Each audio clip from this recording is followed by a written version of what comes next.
সেদিন যেন আসে না তোর চোখে পানি, যেদিন তুই দেখবি আমার মরা মুখখানি।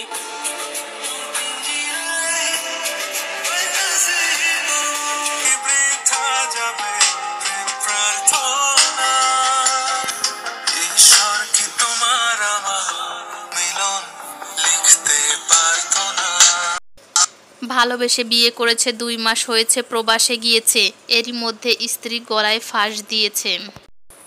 আসলে অল্প দুঃখে কেউ কখনো মরে না, যখন অনেক দুঃখ হয় এবং যেটা সহ্যর বাইরে হয়ে যায় তখনই সে মরে।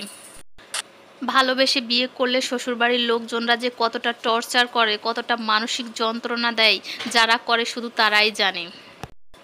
তাও যদি আবার স্বামী কাছে না থাকে, যদি প্রবাসে থাকে, তাহলে তো অত্যাচারের আর শেষ নেই। দেখুন এখানে প্রবাসীর স্ত্রীরা কি কমেন্ট করেছে, সবাই শুধু মরার কথাটাই বলেছে বেশিরভাগ।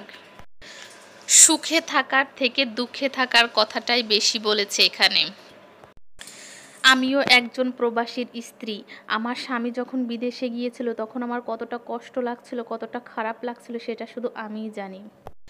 আমিও হতাশার মধ্যে চলে গিয়েছিলাম, এরকম ডিসিশন আমার মাথায়ও এসেছিল, বাট সেটা কাটিয়ে উঠতে পেরেছি আল্লাহর রহমতে।